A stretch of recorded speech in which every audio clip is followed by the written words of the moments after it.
இப்பொழுது நாம் எடுத்துக்கொண்ட பொருட்களின் அளவுகளை பார்க்கலாம். நாட்டு கொய்யா இலை 10 கிராம், 100 ஆண்டுகள் கடந்த வேம்பின் இலை 10 கிராம், வெற்றிலை எண்ணிக்கையில் 5.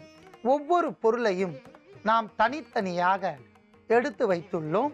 இப்பொழுது கடுமையான வயோதிக தன்மையில் வருகின்ற சர்க்கரை நோயை தீர்ப்பதற்கும் அதனால் ஏற்படுகின்ற பாதிப்புகளை போக்குவதற்கும் ஒரு அற்புதமான மருத்துவத்தை நாம் செய்ய போகின்றோம். அதற்காக முதலில் 100 மில்லி நீரை நாம் நன்றாக காய்ச்ச வேண்டும்.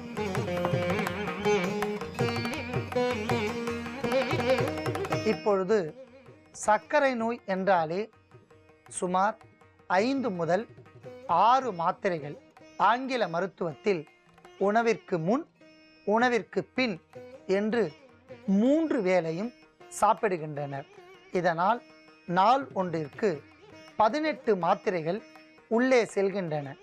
இதனால் இந்த ஸ்டீராய்டு என்று சொல்லக்கூடிய அதிகப்படியான அந்த மாத்திரைகளால் உள் உறுப்புகள் முதன்மையாக பாதிக்கப்படும்.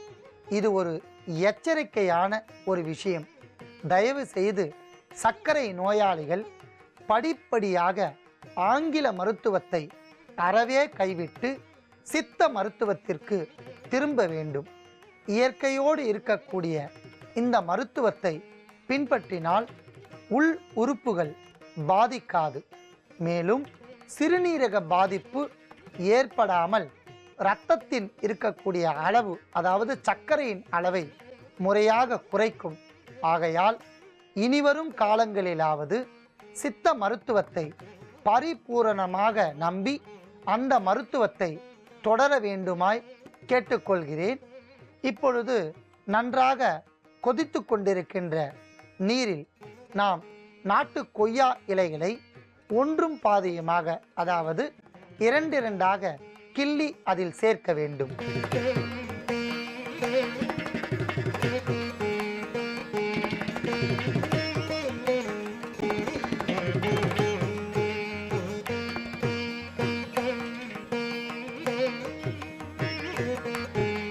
அடுத்ததாக வேப்பன் இலையை சேர்க்க வேண்டும்.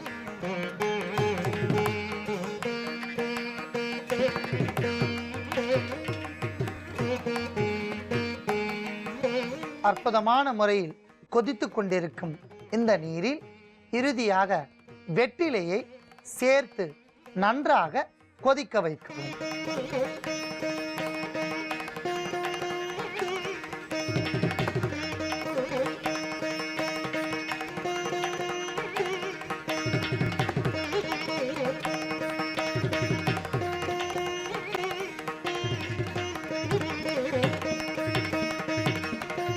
அற்புதமான முறையில் நாம் சேர்த்த நாட்டு கொய்யா இலை, 100 ஆண்டுகள் கடந்த வேம்பின் இலை மற்றும் வெற்றிலை இவையெல்லாம் சேர்ந்து அற்புதமான சர்க்கரை நோயை தீர்க்கக்கூடிய தீநீராக மாறிவிட்டன.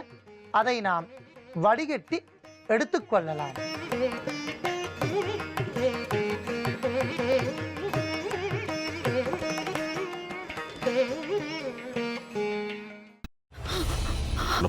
சொல்றதுக்கு வேற ஏதாவது நான் ஏமாத்தி எல்லாத்தையும் என்கிட்ட இருந்து பறிச்சே தான் பண்ணிருக்கேன். ஏன் இப்படி பண்ண? யார் மேலேயாவது உயிரியே வச்சிருக்க முடியாதா? உனக்கு இதுக்காக நம்ம உறவை கூட மறந்துடுவீங்க. ஒரு நிமிஷம்.